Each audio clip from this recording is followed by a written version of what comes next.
Во името на Бог Отецот, Синот и Светиот Дух, нека да ни оваа неделна утринска богослужба, да го прославиме Неговото име сите заедно со песната број 25. За Тебе јас сега пеам, восхитен од се срце, добар си ти вечен Боже, милостив и спор на гнев. Наутро од сон се будам, нова милост наоѓам, навечер во сон пак тонам, Твоја будност чувствувам. 25 број.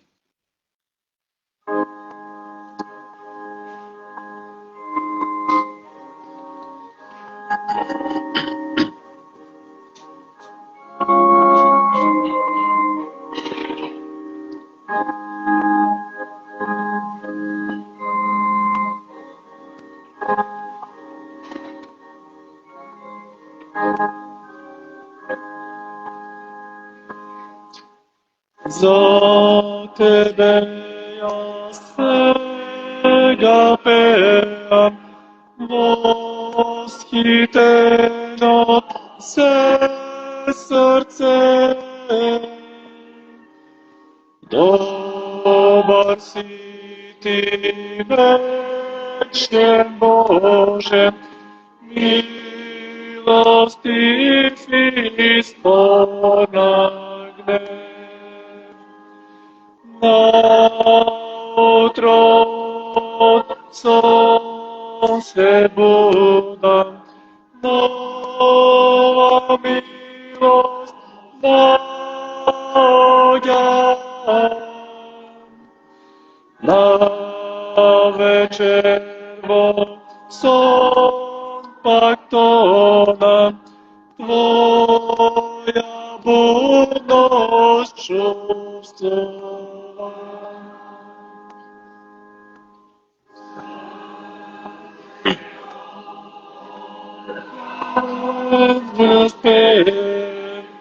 Зрачи со благодарност, промесни Бог живот блика, подарен од Голгота. Возвишен си вечен Боже, како Тебе нема друг. Исти цар над сите царства, Господар над силите.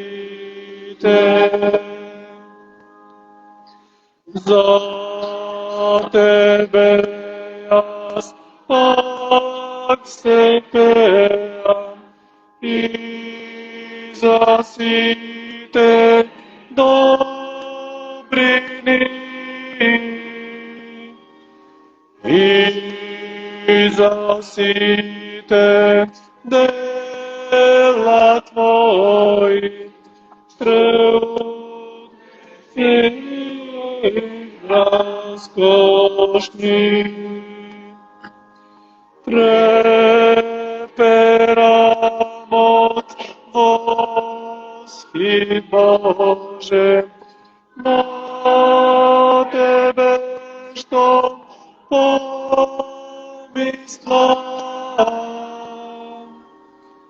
За мене си вечна љубов, вечен живот, вечен Бог.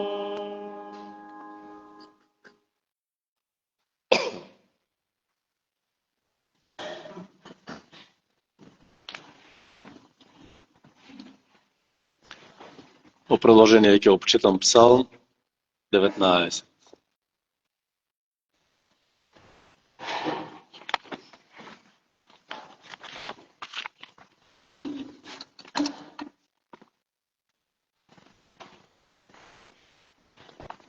Псалм 19 вели вака.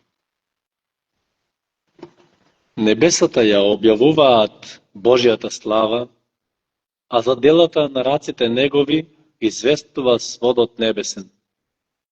Ден на денот објавува и ноќ на ноќта знаење открива.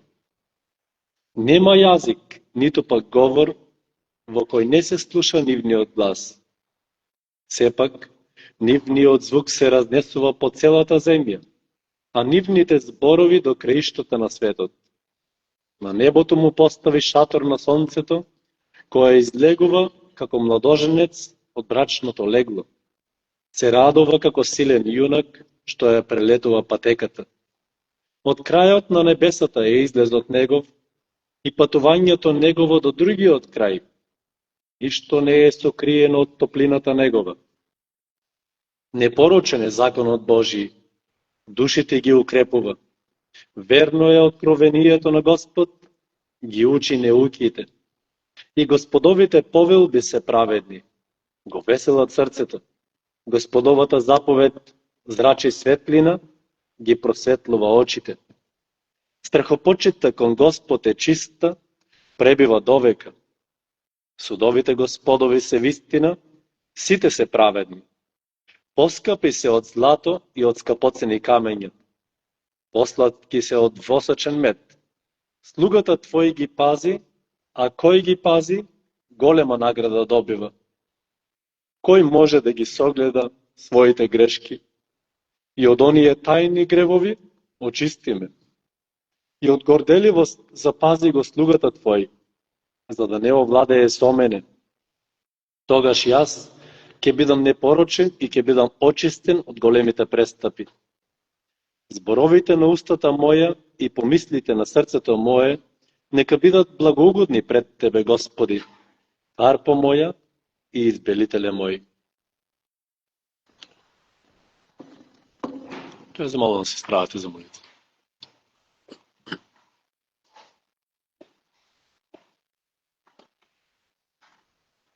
Достоен си за слава и чест, Господи Боже наш, и во ова прекрасно неделно утро кој Ти ни го подаруваш, да можеме во тишините да се собереме овде заедно, благодарејќи Ти за седмицата која одмина, за секој ден посебно во неа, за различните искуства кои можевме да ги имаме, за разните средби и разговори со луѓето околу нас.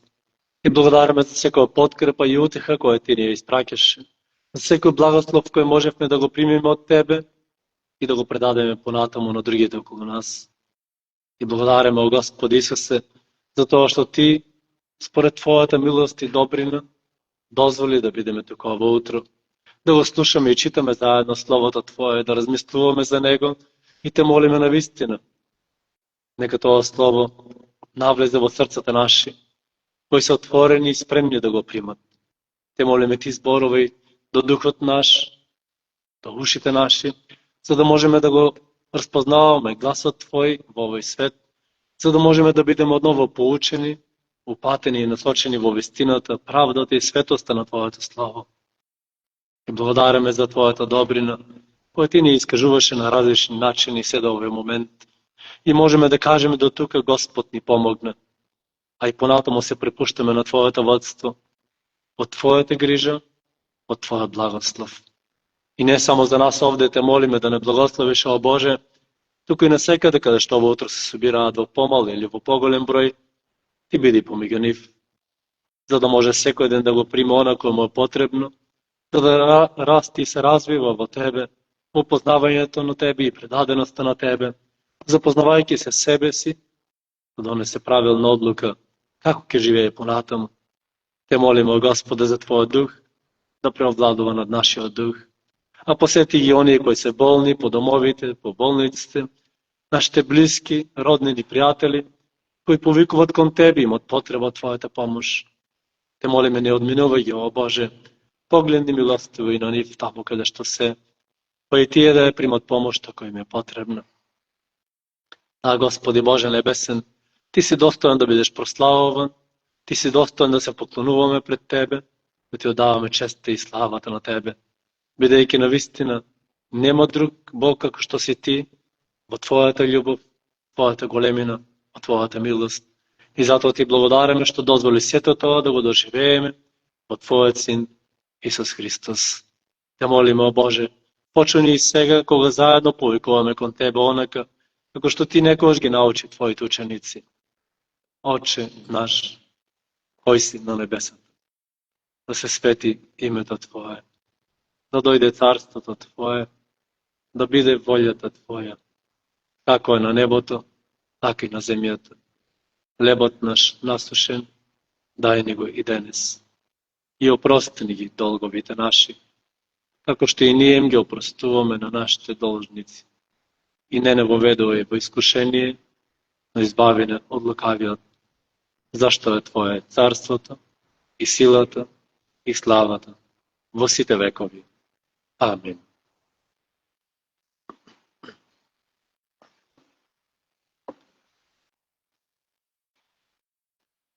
И ово утро сум благодарен на Бог што имам таа прилика да бидам овде помеѓу вас после тој подолг период, заедно што можеме да прославуваме, собирајќи се околу Словото Божјо и да се поучуваме преку Неговото Слово. Ово утро овде помеѓу нас имам еден гост од Индија, од Јужна Индија, Стефан, и него го поздравуваме. Тој не разбира, колку што ми кажа, македонски, но ако има некој од вас кој разбира англиски, може да се доближи до него и да му преведува нешто за да не биде на цело изгубен. Стефан, you are welcome. Can you stand up for a short? Не, тоа е Стефан. Инаку тука бил сместен во Подгорски Ан. Прв пат е тука. Ако некој разбира англиски од вас, може да му преведува.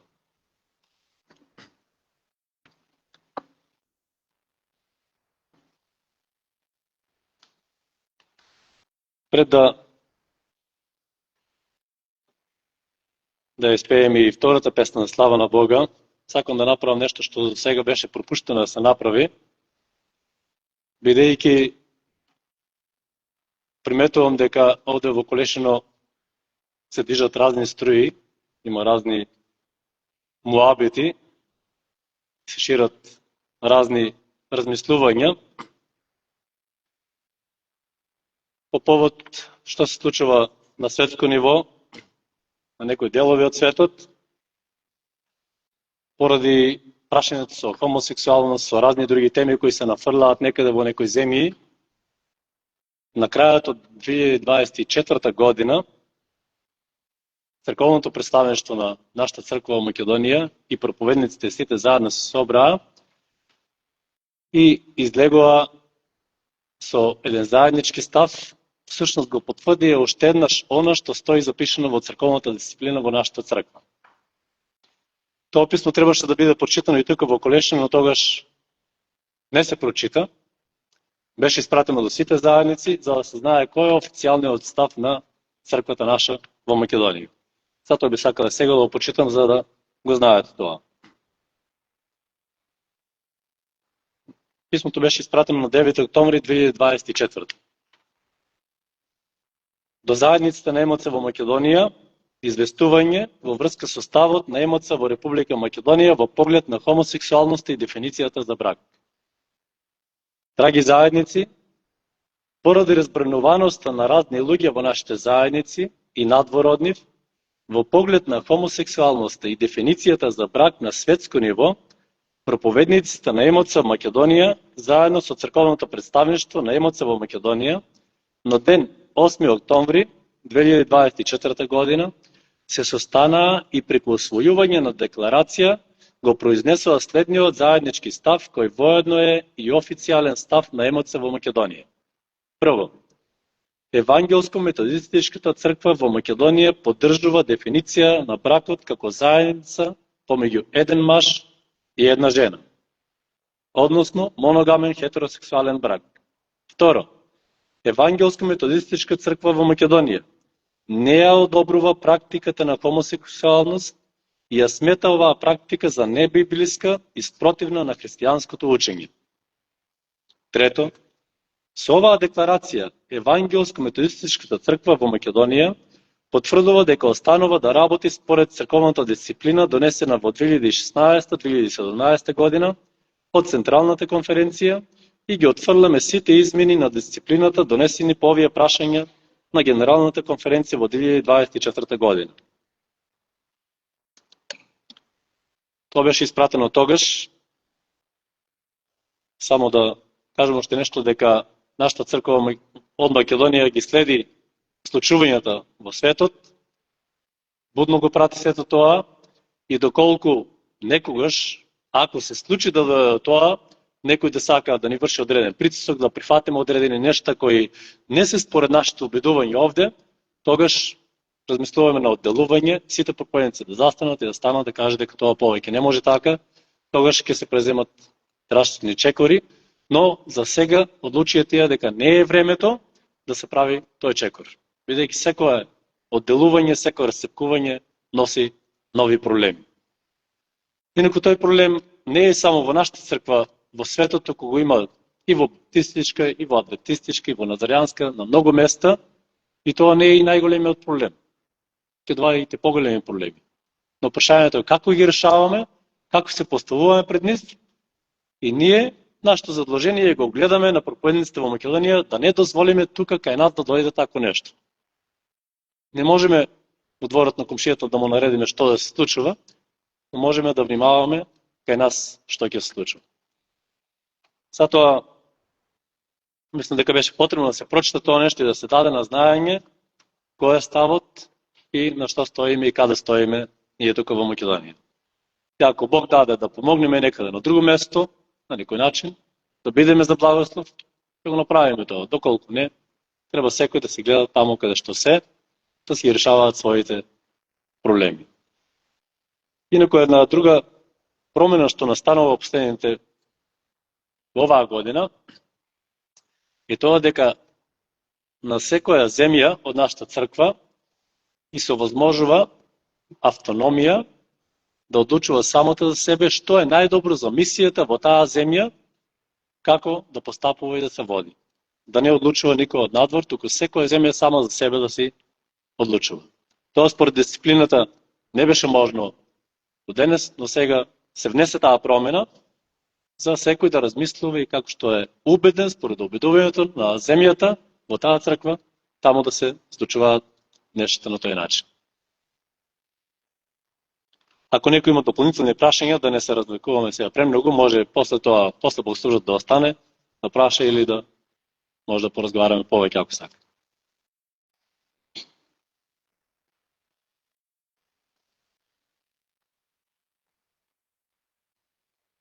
Сега во продолжение, нека да го прославиме Бог и со песната број 271.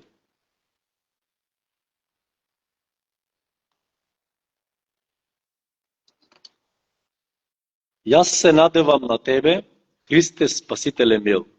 Изворот на милост Ти си, што од грев ме очисти. Јас се надевам на Тебе, о Спасителе љубезен и верен, сврсто верувам во Тебе, во ветувањето Твое. 271.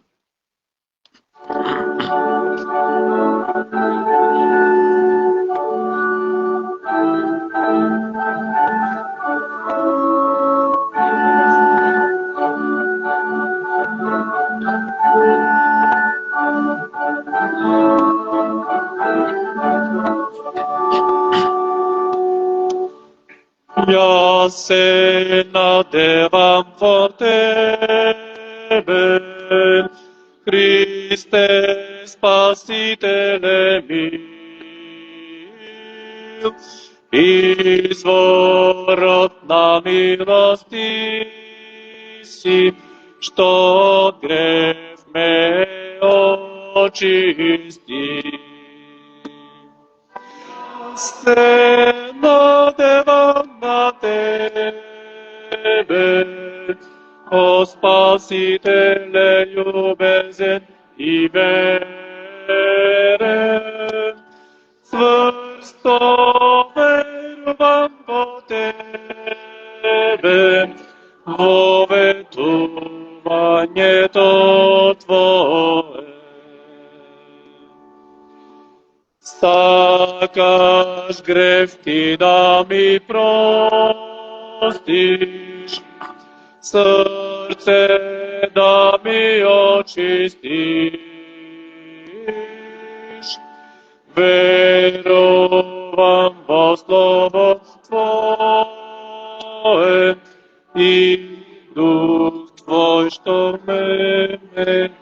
Божи.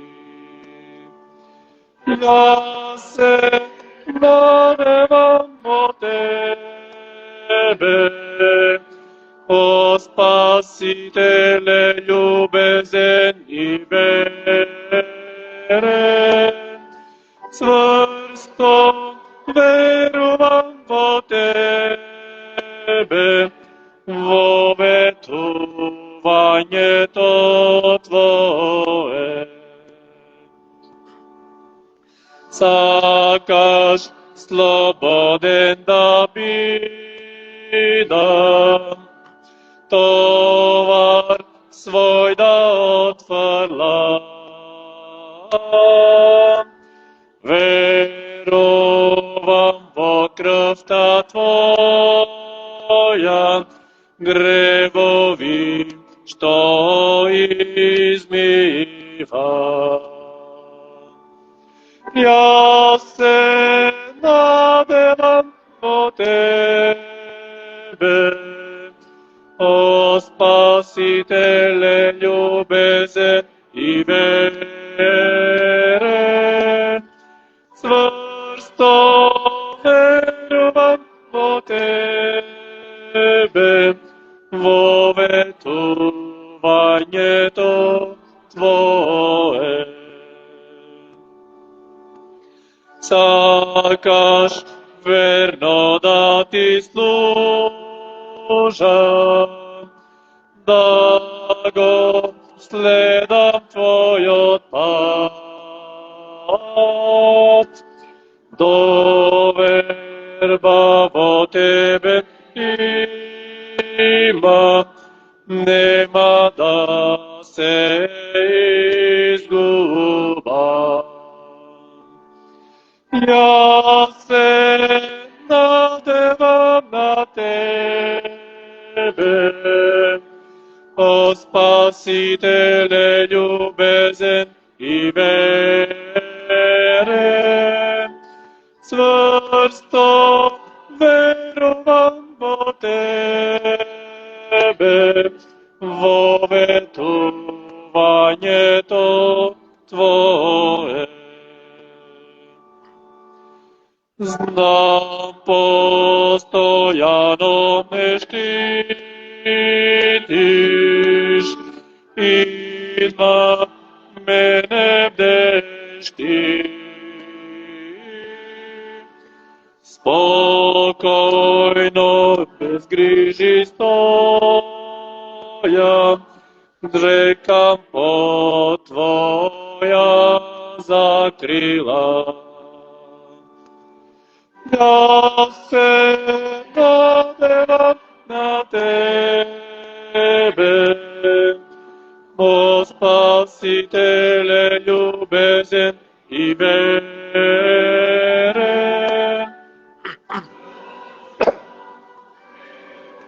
Во Тебе, во ветувањето Твое.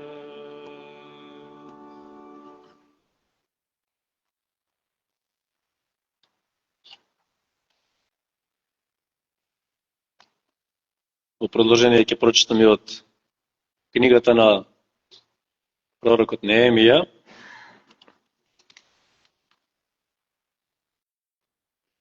Осмата глава, од 1 до 3 стих, 5 и 6 и 8 до 12. Книга на пророк Еремија, 8 глава, 1 до 3, 5 до 6 и 8 до 12 стих вели вака. Кога настапи 7-миот месец и синовите Израелови беа населени по градовите, се собра сиот народ еднодушно на плоштадот што се наоѓа пред водните порти и му рекоа на книжникот Ездра да ја донесе книгата на Мојсеевиот закон, која Господ му ја беше дал на Израел. И свештеникот Ездра го донесе законот пред собранието од мажи, жени и сите што можеа да разбираат во првиот ден на 7-миот месец. И читаа од него на плоштадот, што е пред водните порти, од осамнување до пладне, пред мажите, жените И сите што можеа да разберат, и сиот народ со внимание ја слушаше книгата на законот. Ја отвори Ездра книгата пред очите на сиот народ, зашто тој стоеше повисоко од сиот народ, а кога ја отвори сиот народ, стана. Тогаш Ездра го благослови Господа, великиот Бог. И сиот народ одговараше: Амин, амин, кривајќи ги раците нагоре, поклонувајќи се и паѓајќи ничком до земи пред Господ. И читаа разбирливо од книгите од законот Божи и даваа толкување, и народот го разбираше прочитаното. Тогаш Неемија и книжникот Ездра, свештеник и левитите, кои го поучуваа народот, му рекоа на сиот народ: Овој ден е свет пред Господ, вашиот Бог. Не тажете и не плачете, зашто сиот народ плачеше слушајќи ги зборовите на законот. И им рече: Одете, јадете добри јадења и пиете добри пијалаци, и испратете им и на оние што им немаат приготвено, зашто овој ден е свет пред нашиот Господ. Не тажете, зашто радоста пред Господ е подкрепа за вас. И левитите го утешуваа сиот народ велејќи: Престанете, зашто овој ден е свет, не тажете. И појде сиот народ да јаде и да пие, и да дели и на оние што немаа, и да празнува со голема радост, зашто ги разбараа зборовите што им ги кажаа.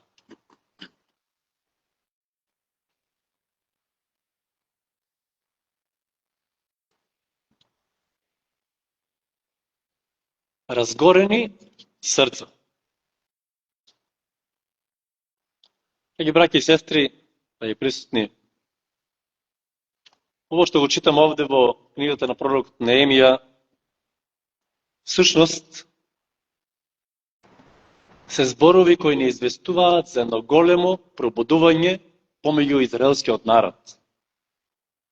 Пробудување кое настана како резултат на читањето на Словото Божјо. Пробудување кој ги разбуди срцата, кои беа отворени и спремни да го слушаат Божиот глас. Всушност, тоа е оно што го прави Божиото Слово. Кога се дружиме со Него, го читаме и размислуваме за Него и сме отворени за да го примиме, тогаш Бог носи промени во нашиот живот.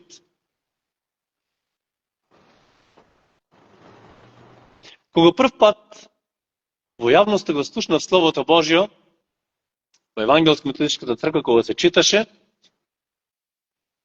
целиот бев воодушевен со очи, уши и уста отворени, го впивав Словото и си реков на себе: еве за мене Америка, за која што мислев дека само таму има такви места, каде што се чита и проповеда Словото Божјо. Бог ја донесе кај мене. И потоа кога продолжив да го читам и сам Словото, и самиот приметував како Божиот Дух действува и води. И почнав да се прашувам следното: ово што го читам тука не одговара на оно што јас го живеам. Всушност, мојот живот не одговара на оно што пишува во Словото Божјо. Што ќе правам понатаму? Ќе слушам луѓе или ќе услушам Бог? Тогаш донесов одлука да го слушам Бог. Верувам дека мнозина направиле таква одлука. Луѓе кои се соочиле со Словото Божјо. Во изминатите денови стана збор за вас тука во Колешин, за постарите генерации, а и за вас. Како се живеело некојаш во подминатите години?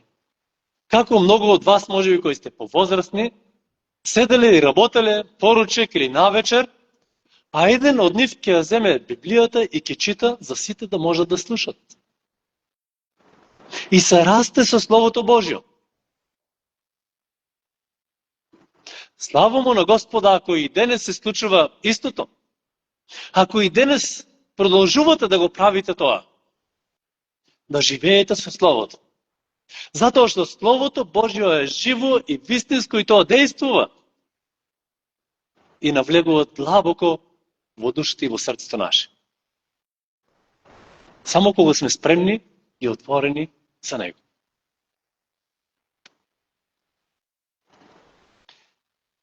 Преку Словото Божјо Неемија беше во можност да го организира и обнови животот во Ерусалим. Всушност тоа е после враќањето на израелците од вавилонското робство. Зидовите се обновени, се е обновено, уште срцата останаа да бидат обновени. Преку Словото Божјо се случува и тоа. Преку Словото Божјо наоѓаме жива, вистинска надеж која не носи и која ни кажува дека промените се можни и дека животот е можен да биде уште поуспешен, исполнет со радост, веселба и мир. Всушност, ова е и првата недела од тоа адвентно време кое зборува за надежта во Бога. Кој не тера да размислуваме во пресред на големиот празник Божик. Надежта во Бога. Единствено во Бог и преку Него животот има смисла и добива смисла. Дури и за оние кои се оддалечували или биле далеко од Божјото Слово и од заедништвото со Него.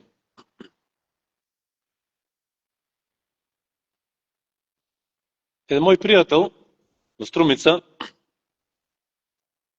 вчера пред 2 дена ми се јави, или чисто да се слушнеме, не сме се слушнале одамна, да видам како си и што си.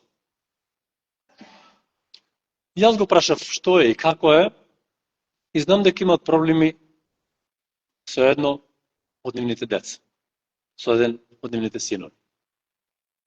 Но проблемот изгледа не е повеќе физички, ако беше и физички, туку многу повеќе дека е душевен. Родителите не знаат што точно да прават. Биле по разни доктори и психијатри, нивното дете не се управува.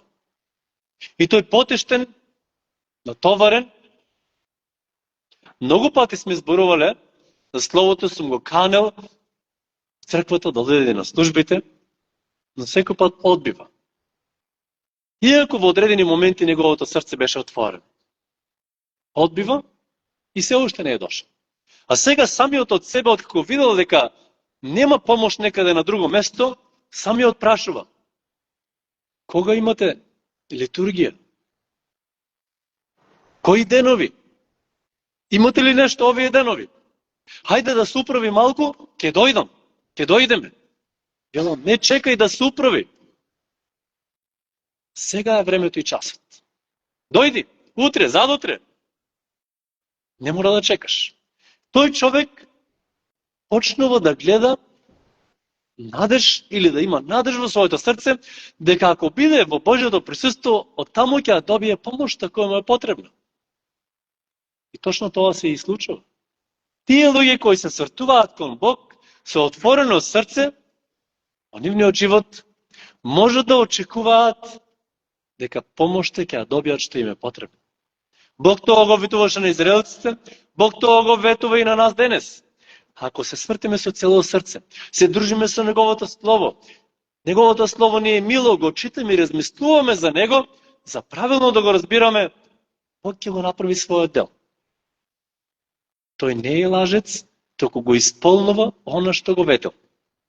Ќе го смири срцето, ќе испрати помошта која е потребна, ќе подигне таму каде што некој паднал, ќе охрабри, ќе поттикне, за секој да може да стои цврсто, со вера во Него. Неемија тоа можеше да го направи. Всушност, тој не го направи тоа пробудување, туку тој само се послужи со она што го имаше. законот Божи, кој беше напишан, кој го извадоа и почнаа да го читат. Од рано наутро, па се до пладне, неколку часа поред. Да го читат, да го слушат и вели да го толкуваат за другите да можат да го разберат. На разбирлив јазик да се чита Словото и да се објаснува. Тоа е она што е неопходно нешто. Читање и слушање на Словото, а потоа дојде следниот момент.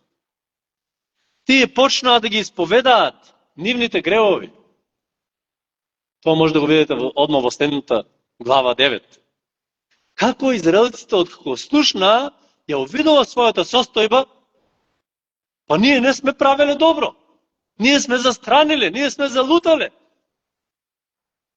Почна секој еден од нив да се каат за нивните гревови. Тоа е чекорот кој следи кај едно разбудено срце. Почна да се каат за своите гревови. Псалмистот во Псалм 19 вели: Господи, избави ме и прости ми ги тие мои тајни гревови. Дори и оно што никој не го знае и не го видел, аз сум го направил, те молам, прости ми и за тоа, што не било по волјата твоја. Еден човек кој почнува да се соочува со Словото Божјо, чието срце е откриено и се разбудило, почнува да размислува во својот поминат живот што и како живеал. Ох, и тогаш тоа што го направив таму, Господи, опрости ми за тоа. Откривајќи сега, пресведочен преку Божиот дух, дека тоа било грев и не било добро. Дали го испитуваш своето срце? Каде стои? Дали се уште го испитуваш твојот живот како некогаш, што правеле можеби и твоите предци? Дали се трудиш да го разбереш Словото Божјо и да живееш со него? Не држејќи сметка за тоа како живее другиот, твојот комшија или твојот роднин или пријател, туку дали ти го преиспитуваш своето срце? Дали твоето срце е разгорено за Господа, ја бара неговата волја и дозволува да биде променето? Кога се соочуваме со Божјото Слово, тогаш откриваме навистина кои сме. И Бог преку него ни помага, ни дава можност и сознание за смислено организирање на нашиот живот. Како да тече понатаму? Тоа е нешто многу важно. За многу нешто во нашиот живот носиме одлука. Се заветуваме. Се ветуваме можеби на самите себе или на некој друг. И за тоа е потребна одлука. Како понатаму ќе тече мојот живот? Дали другите ќе ме презираат или не, да не зависи од тоа. Туку дали мојот живот ќе биде сообразен со Божјото Слово, со Божјата волја. Таму каде што сум и во условите во кои живеам. Преку читање на Словото добиваме многу појасна слика за нашиот живот, за Божиот план и за тоа како можеме да станеме во следењето на Исус Христос. Господ Исус вели: се друго ќе одмине и овој свет ќе помине, но моето Слово нема да одмине. Зашто вреди да се држиме и на што е тоа што вреди да се потпреме? Словото Божие кој го имаме во нашите раце. За кое што Господ Исус вели: близко е до вас. Тоа е во вас.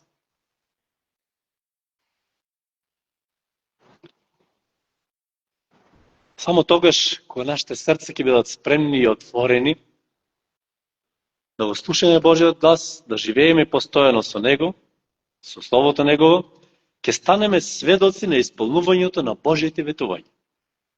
Тогаш секој ден ќе гледаме како Бог не води, ќе се чудиме, ќе се воситуваме и само ќе благодариме. Пред едно 2 месеца, се запознав со еден млад човек во Охрид, кој бил од Кичево. Изборувавме за верата, не го познавав порано и го прашав како поверувал. Како дошол до тоа? Тој вели на потешкиот начин.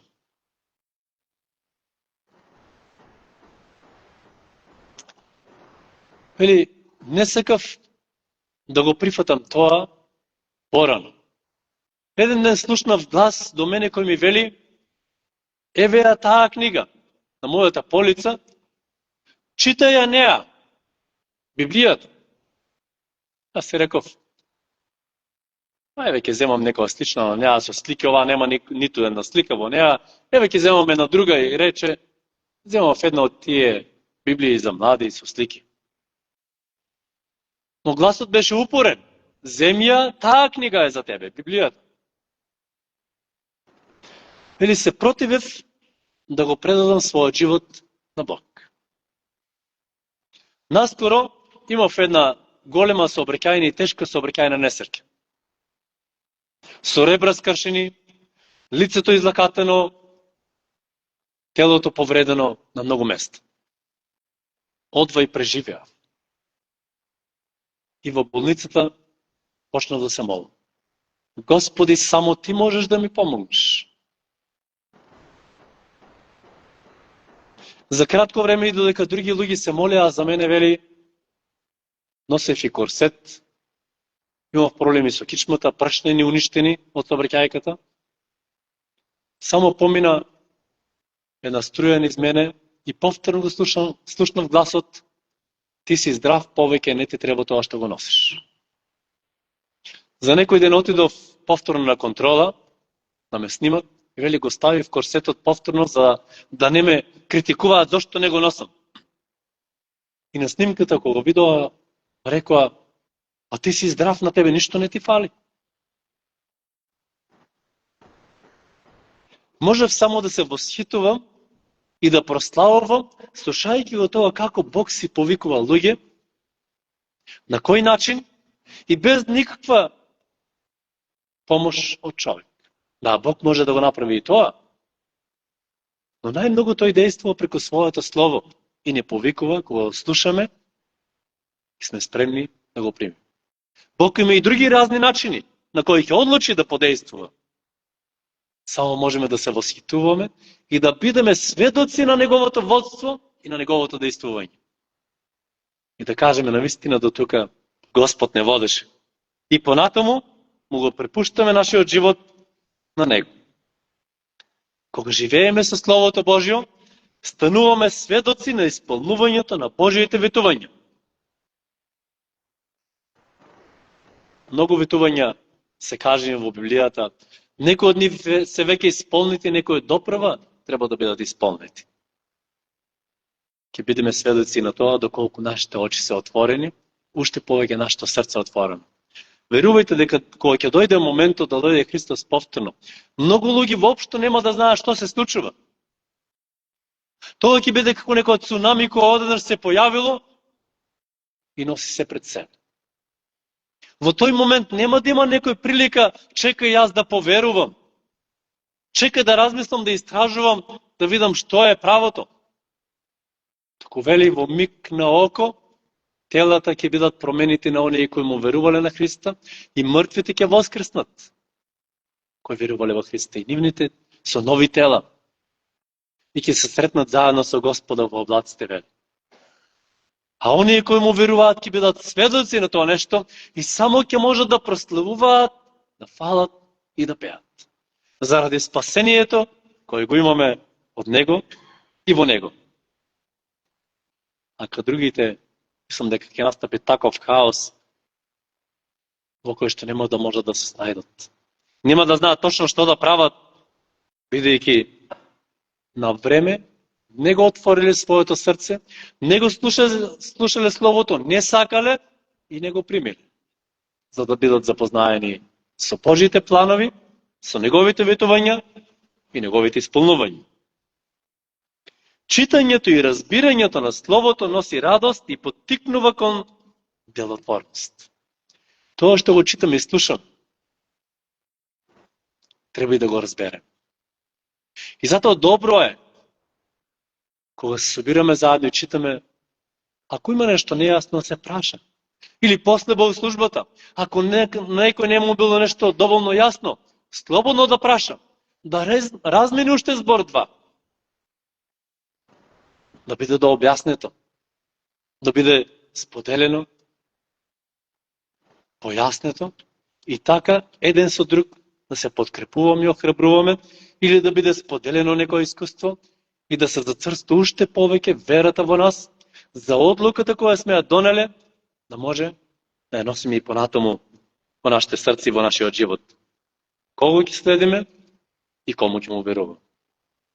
Словото Божие носи охрабрување и го подкрепува духот во нас, кога се соочуваме со него. Онака, како што некој што да се случи со двајцата ученика кои одеа на патот за Емаус. Кога Господ Исус им се придружи по патот и почна да зборува со нив и да им го објаснува Словото, тие веднаш не приметија, но малку подоцна се отворија очите и си рекоа еден на друг: зарем не гореа срцата наши, додека тој ни го објаснуваше писмото?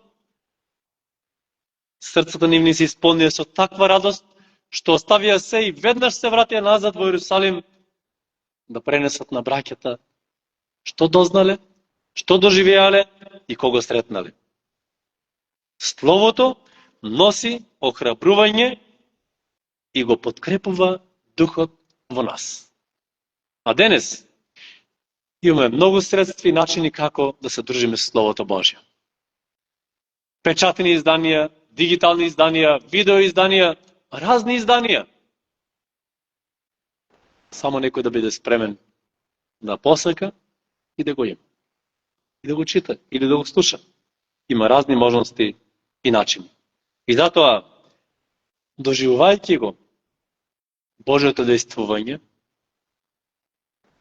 како тој зборува, советува и упатува преку Словото Негово, нека тоа навистина биде нашиот леп насушен. И така да продолжиме, каде што сме почнале, додека има стив во нас на оваа земја. Словото Божие, како што вели псалмистот, да биде светлина за патеката наша и светило на патот наш. Тогаш ќе бидеме вистински сведоци и во денешното време за Божиото действување и за неговата делотворност. И уште едно нешто, што е многу важно. Срцето треба да биде спремно на промени. Според условите и можностите во кои живееме, да дозволиме Бог да не оформува, да не оспособува и да не води според неговата, а не нашата волја. Тогаш ќе бидеме вистински негови следбеници во право време и на правото место, да можеме да посведочиме за него и да го прославиме него. Нека оној кој не повикал, кој сака да ги разгори срцата и наши, и на секој еден, нека остане да не води и понатаму во животот. А ние тоа да му го допуштаме секој ден одново и одново. Во Исус Христа, тој сака и да го направи тоа. И нека биде прославен заради тоа што го имаме, ни го оставил и смееме да го користиме. Неговото пишано слово. Амин. Нека во продолжение сега да испееме заедно и песната број 64.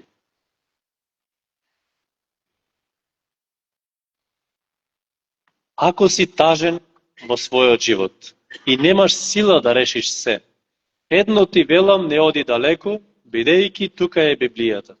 Библијата е најдобра книга, што сум ја читал досега јас. Проникнува во секое срце и носи радост за душата. 64 број.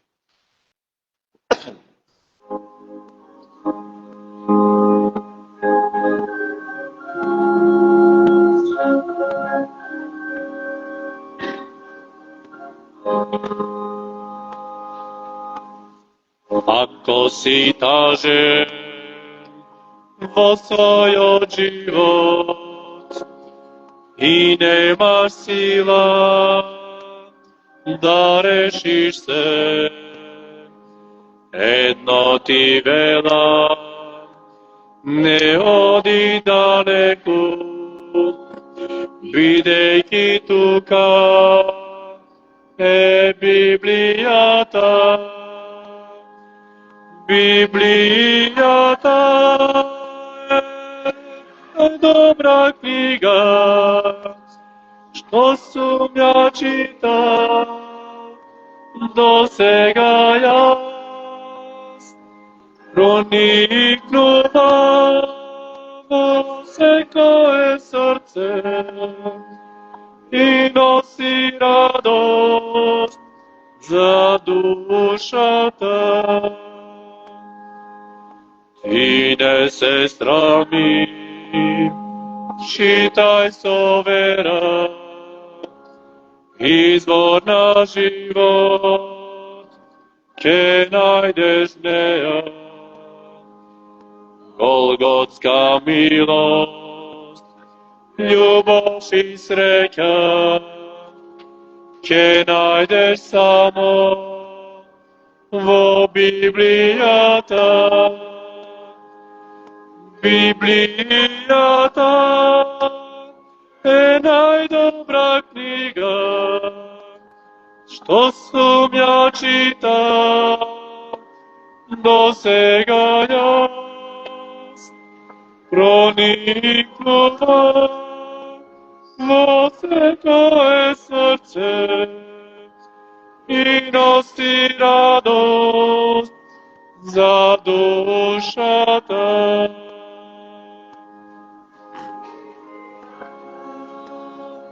Една добра книга, што сум ја читал до сега јас.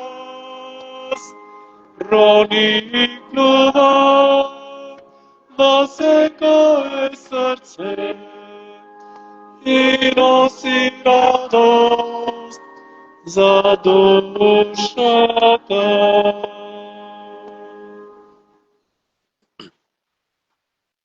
Сега ќе замолам да се справите за молитва.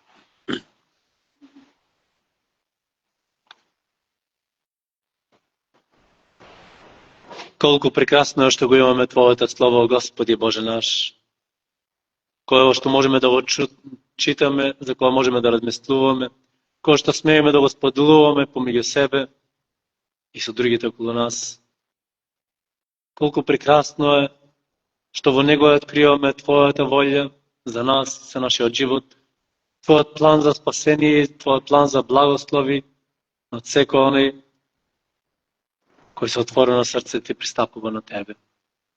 Ти благодараме за Твоето Слово кој го имаме, во кое што откриваме надеж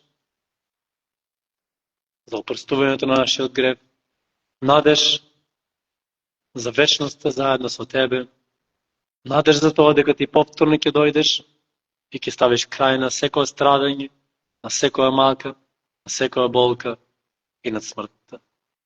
Ти благодараме за тоа што можевме да имаме и оваа прилика тука, да бидеме заедно, смирувајќи и нашите срца во Твоето присуство. Ти молиме и кога ќе излеземе од овде, нека Твојот дух не предводува, ќе предводува нашите мисли и нашиот дух да биде управуван според Твојата волја и замисла која имаш за нас. Те молиме водине, за да бидеме вистински Твои сведоци во зборови на дело во нашето секојдневие и прославяј се во животот на секој ден од нас и на ово место. Заради името на нашиот заеднички Спасител, а Твојот возлюбен Син Исус Христос те молиме послушај. Амин.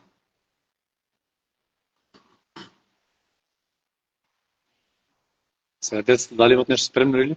Имат, може да ни представа што има спремено.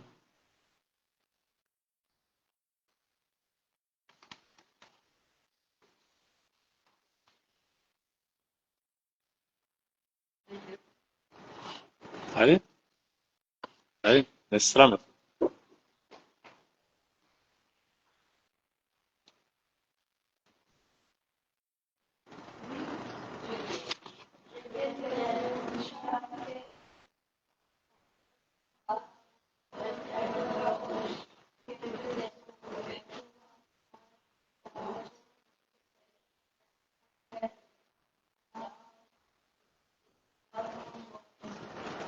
Браво. Други пат малко погласно, за да ве разберем уште подобро.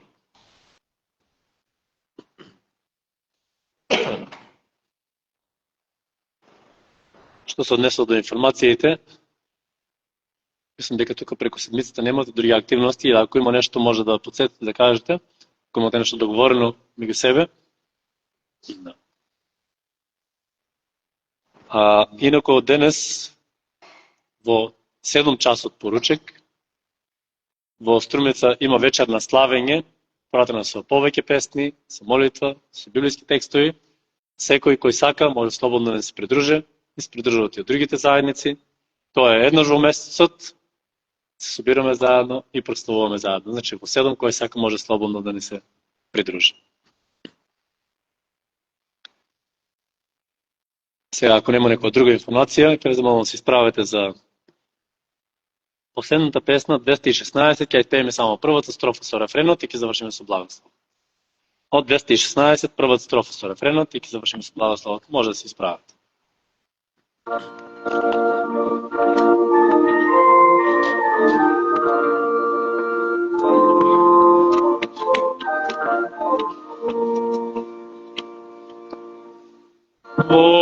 Води ме, Спасителе, и јас да не залутам.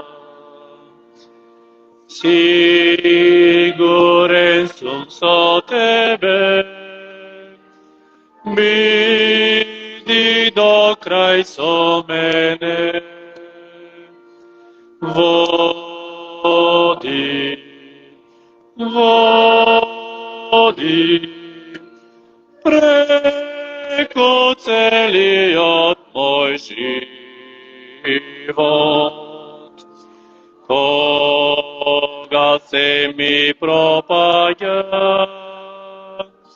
во Тебе утеха.